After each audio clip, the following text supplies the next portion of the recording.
আজিৰ অনুষ্ঠানটোৰ মূল উদ্দেশ্য হৈছে যে বিকশিত ভাৰতখন আমাৰ ভৱিষ্যত পৰিপন্থা কি হ'ব, আমি কেনেকৈ আগবাঢ়িব পাৰোঁ। তো সেইটোৰ কাৰণে আমাৰ মাজত স্বদেশী জাগৰণ মঞ্চৰ অখিল ভাৰতীয় সংগঠক শ্ৰী কাশ্মীৰী লালজী আহিছে। তো লগতে অন্য বক্তাও আছে। আমি এইটোৱে ট্ৰাই কৰিছোঁ যে সমাজৰ বিভিন্ন ধৰণৰ ব্যক্তিৰ মাজত আমাৰ এই বস্তুটো লৈ যাব লাগে যে এই আত্মনিৰ্ভৰ কেনেকৈ হ'ব পাৰোঁ। কাৰণ এতিয়া চাওক, ভাৰত এখন য়ং দেশ বুলি কয়, 37 কোটি য়ং জেনেৰেশ্যন আছে। তো গভৰ্ণমেণ্টৰটোতো ইমান বেছি বা কোনো প্ৰাইভেট কোম্পানীওতো ইমান বেছি জব জেনেৰেট কৰিব নোৱাৰে, 37 কোটি জব জেনেৰেশ্যনটো হ'ব নোৱাৰে। চ' যিখিনি ধৰক গভৰ্ণমেণ্ট বা প্ৰাইভেট ছেক্টৰত যিখিনি জব জেনেৰেশ্যন হ'ল, তাৰ বাহিৰত ল'ৰা ছোৱালীবিলাকে কি কৰিব, তেওঁলোকে কি কাম নকৰিব নেকি।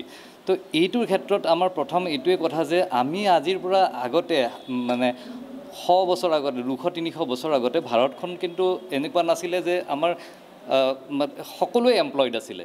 তো ইয়াৰ মেইন কাৰণটোৱে হৈছে যে প্ৰত্যেকজন ব্যক্তিয়ে স্কিল্ড আছিলে, প্ৰত্যেকজন ব্যক্তিৰ ঘৰতে এটা নিজা শিল্প গঠিত হৈ উঠিছিলে। তাৰমানে প্ৰত্যেকটো ঘৰতে একটা সৰু সুৰা উদ্যোগ আছিলে। চ' ইয়াৰ জৰিয়তে এইটোৱে কথা কৈছে যে মানুহ আত্মনিৰ্ভৰশীল হ'ব লাগে। তো আত্মনিৰ্ভৰশীল কেনেকৈ হয়, উদ্যোগ এটা চবতছে ডাঙৰ মানে ইয়াৰে এটা মানে চ'ৰ্চ হ'ব পাৰে। যিকোনো এণ্টাৰপ্ৰাইজ আমি আৰম্ভ কৰিব পাৰোঁ। আৰু এনেকুৱা বহুত ধৰণৰ আমাৰ তাত হাজাৰটা নতুন ল'ৰা ছোৱালী বা পুৰণা মানুহখিনিও হাজাৰটা এক্সাম্পল আছে, তেওঁলোকে আৰম্ভ কৰিছে আৰু বহুতখিনি মানুহক এমপ্লয়মেণ্ট দিছে।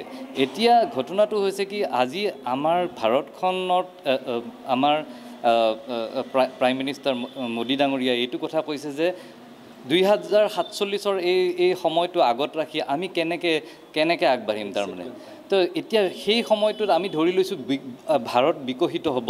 চ' সেই টাইমটোত আমাৰ মানুহখিনি নিজকে কেনেকৈ প্ৰিপেয়াৰ কৰিব।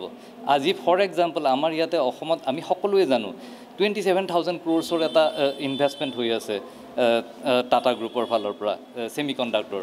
চ' সেইটো এটা এক্সাম্পল লওকচোন। সেই তাতে আমাৰ অসমীয়া মানুহ আমি কিমানখিনি, আমাৰ লোকেল মানুহখিনি আমি কি ধৰণে প্ৰিপেয়াৰ্ড। চ' সেইটোৰ কাৰণে এইটো এটা সৰু প্ৰচেষ্টা, আৰু এনেকুৱা প্ৰচেষ্টা আগলৈকেও আমি বহুত ধৰণে কৰি যাম। আৰু আজিৰ মিটিঙৰ উদ্দেশ্যই এইটো যে মানুহখিনি যাতে প্ৰিপেয়াৰ্ডনেছটো আহে, সেইটো আমাৰ। আৰু ইয়াতে যে